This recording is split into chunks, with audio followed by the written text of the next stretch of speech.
Thank you, Robert, for the introduction. Yeah, as I said, that's my talk. So it's about using FMI, Modelica, and SSP all together on a real-world example, and that's like the purpose of this talk. Really trying out the standards and the tools that exist to actually do this. And the use case behind it is a heat pump system, and this is motivated by the fact that I'm member of the Bosch Central Research, but I've been working for 3 months in our heat pump simulation development group of the business unit, and I really had like the daily practice of what people are struggling with when they are having to deal with a heterogeneous simulation environment and what the challenges are. And then Martin and Antoine, my colleagues at Bosch, have ever since almost worked on this kind of simulation process, also to establish that at Bosch, and also in the Smart SE project. And so I was curious if I, as a newcomer, how that would feel, and what is the gain by doing so. And then luckily we have this open scaling project. So we have very strong partners from the tool vendor side that we have tools that we've been using for a long time, where it's an established collaboration. So I'm very thankful for Doug, who very much supported this, and also for Peter from Excellent Solutions, so that we get things rolling and working, and helping me to do so. So what is now the idea is to apply this CSP, and thanks for the speaker that I don't have to explain this credibility simulation process. Basically, we have the 4 layers: the development process, the decision-making process, simulation, credible simulation process, and the credible modeling process. And I will be focusing here in the role of this simulation engineer, so covering mostly this part. But it's all, of course, based on the scenario of making a decision. And what does that mean, this role of this simulation engineer, as we now want to use a model-based system engineering approach? It's also the role of defining the system architecture in the sense of a structure of the systems, how the components are defined.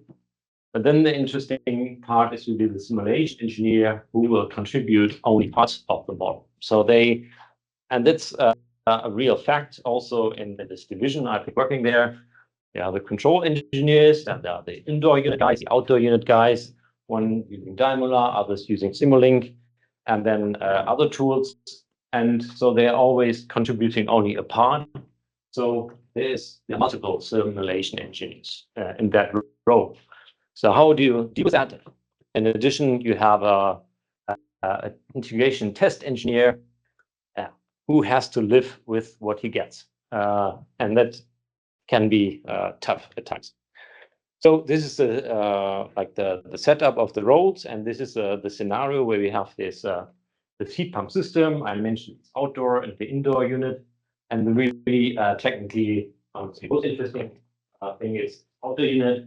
That's where the refrigerant cycle lives.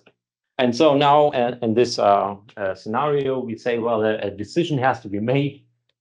Which energy label do we put onto this box so that we don't get blamed if it's too good? But if we still sell our product, and that's also what we don't want, if it's too bad, then we, of course, lose market.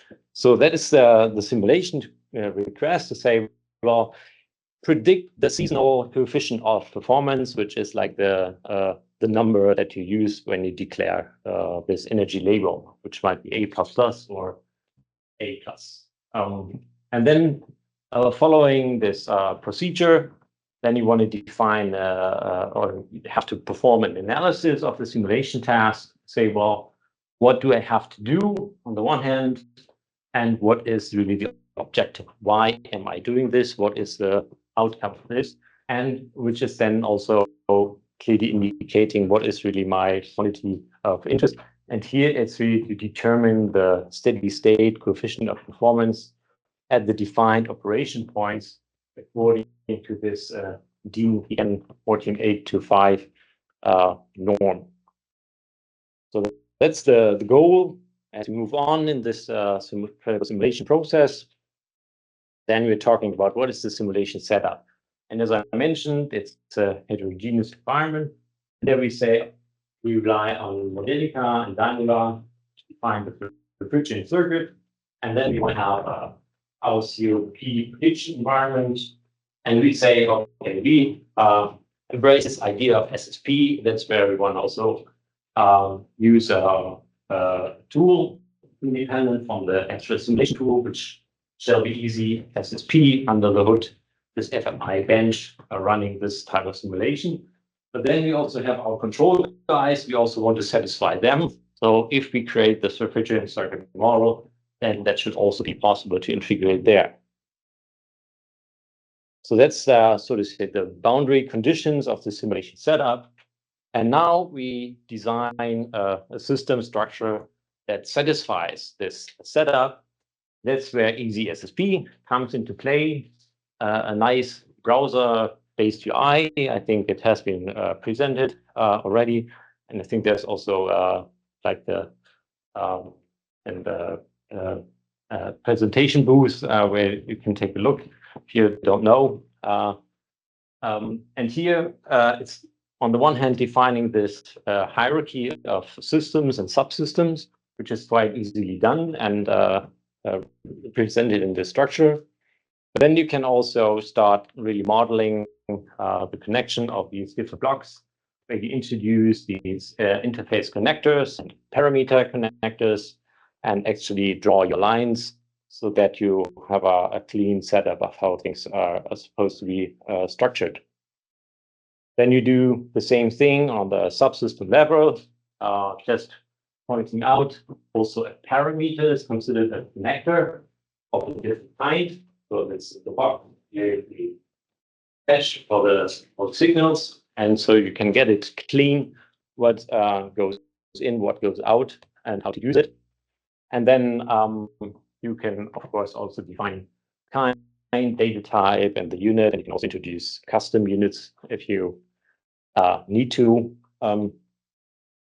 And in this way, you can also create the internal structure of the subsystem, like the heat pump consists of this ref circuit controller and the ref circuit itself, and have it all nicely connected.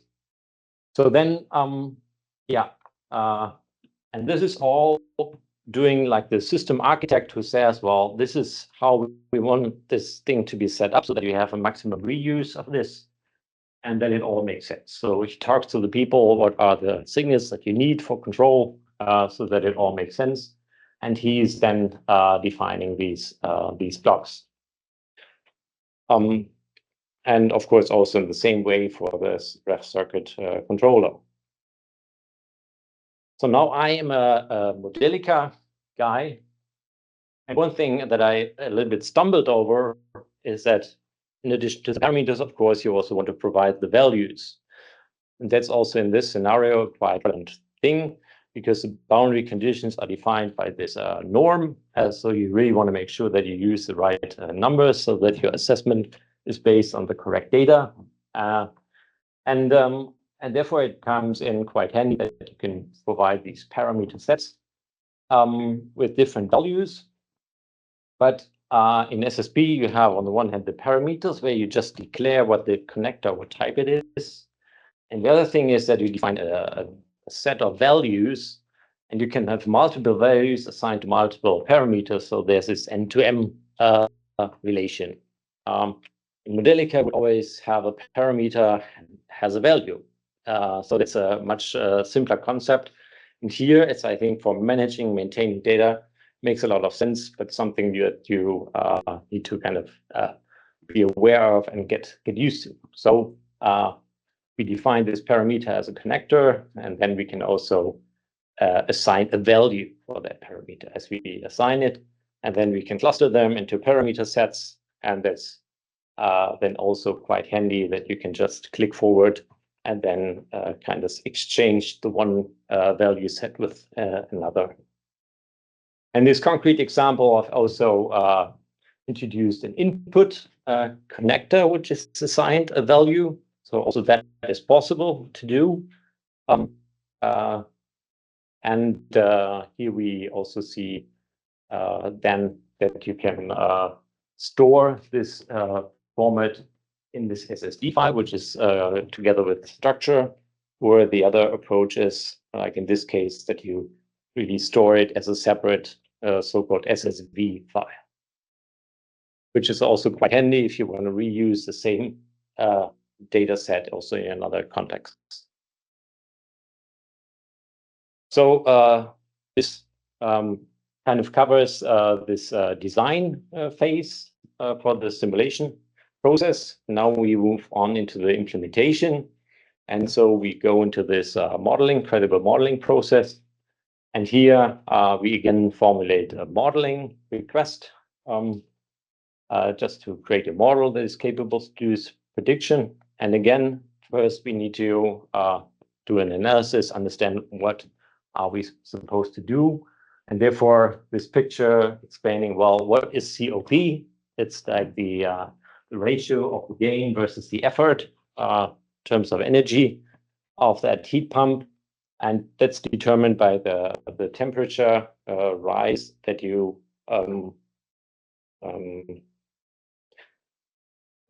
gain from pressurizing your refrigerant, and then you use this energy by cooling it down, and then you kind of expand it, and then on a much lower pressure level you can expand it and pressurize it. So pressurizing it, that's the effort that you put in, and the gain is the heat difference that you get out of it. So, but in order to determine these values, you really have to model the whole thing and the thermodynamics involved with it. So that's like the modeling task: model a heat pump system, prescribe boundary conditions, and determine the COP.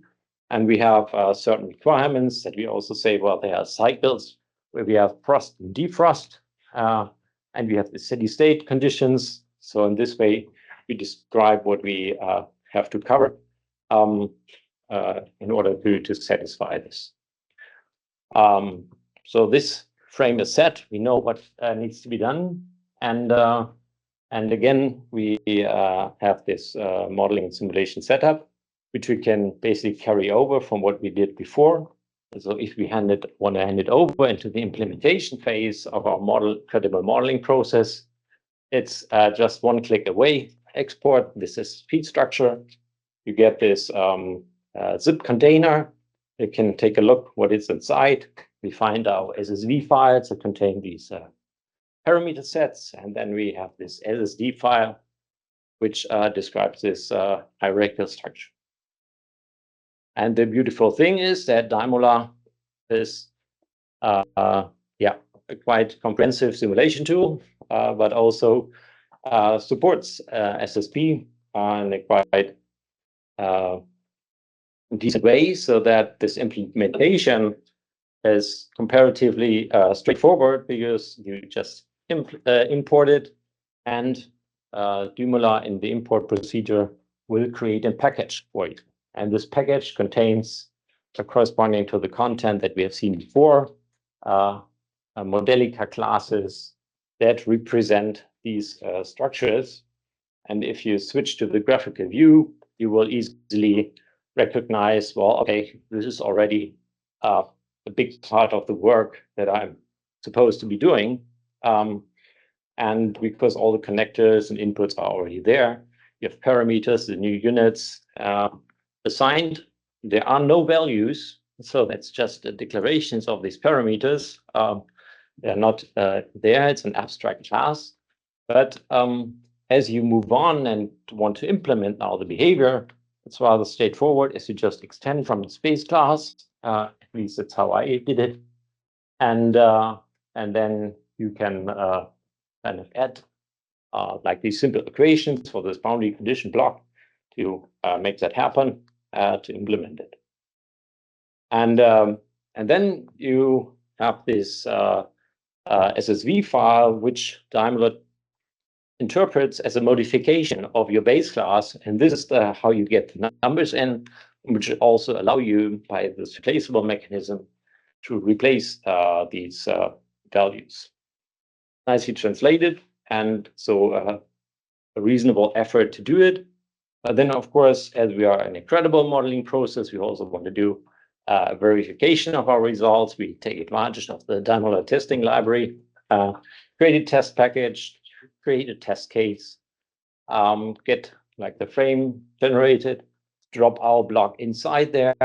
Then we know the expected values. Do a comparison. We can run this and get an okay that our implementation was actually working, and all unit conversions actually worked as expected. Yeah, and this same thing works, of course, also for more complicated things, as we have this refrigerant circuit, and you can just drop in like your block into your frame, and then do the connections, do the mapping, and get the implementation done quite rather quickly, also for this controller. And yeah, and this way you have your the subsystem, can also make it replaceable.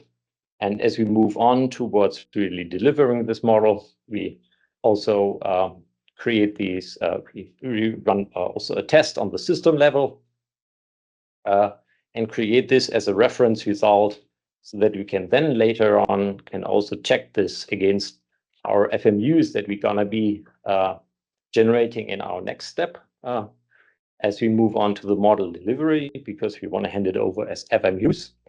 And here we just export our components that we have implemented as FMUs, and then can re-import them in Dumula, can replace our abstract classes or our implementation classes with the actual FMU.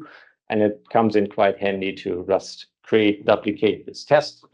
This was a test system before. Now it's the same thing with the FMU. We still have the reference results, and it's pretty straightforward to just make sure that it still behaves in the expected way. Yeah, then we export this root package, and we are back in the simulation domain. And here we make the assumption, sorry, that easy SSP is used as execution and environment. So we can import this container again, and here we run the simulation now in easy SSP. And then we can even, as it runs in the cloud, we'll just have multiple variants being executed and put in the stop time. And this page is empty because we're still working on making it work. And I think the example, I had some, I think, concepts used how I wanted to do it, and that were kind of unexpected, like this hierarchy that I was applying a value to an input, and I don't know, there was also some findings and specification where we had discussions. Well, is the schema to script? Why does it not allow that?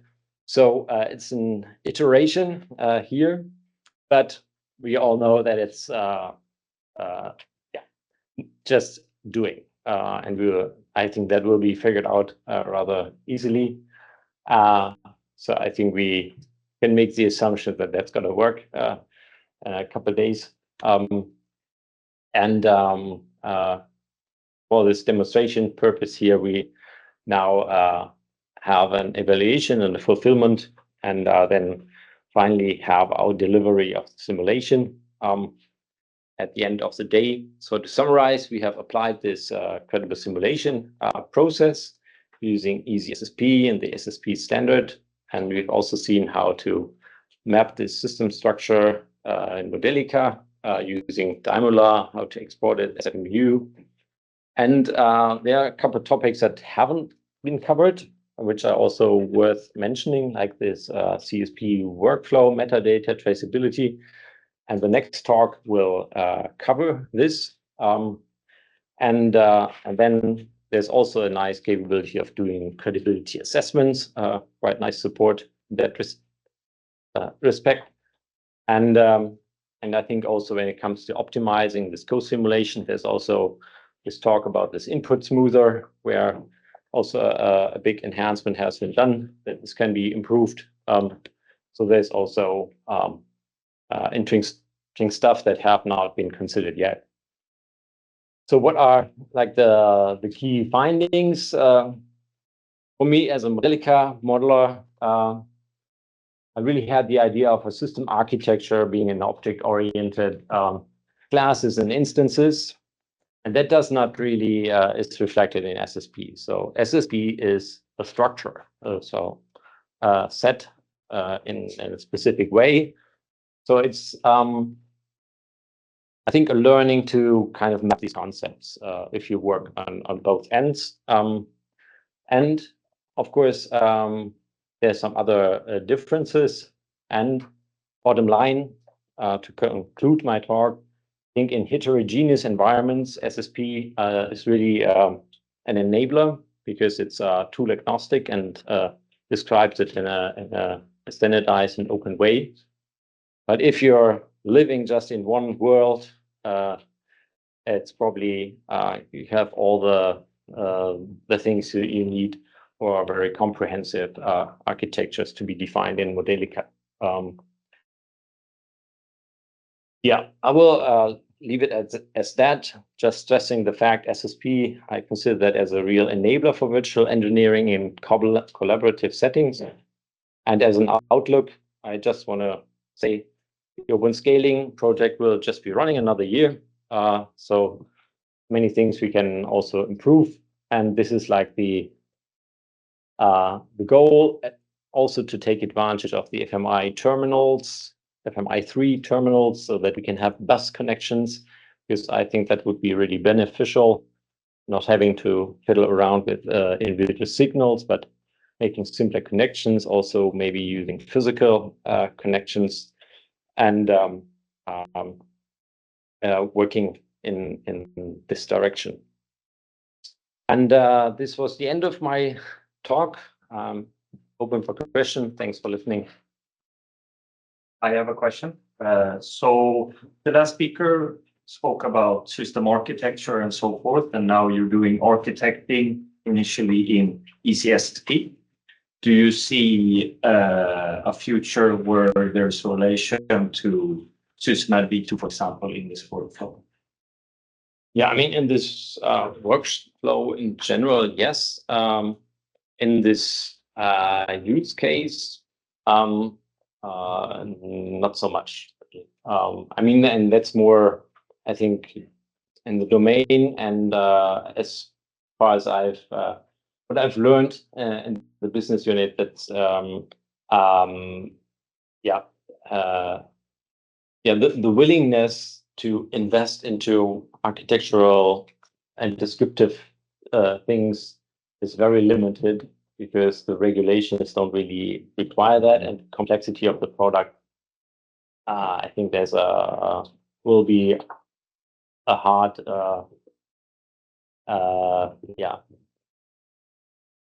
discussion to see if there's a trade-off. And here I think it's the main benefit is that currently there's a lot of effort in the integration phase, because that's where things fail. But the structure itself, I think, is where I'm not sure. It's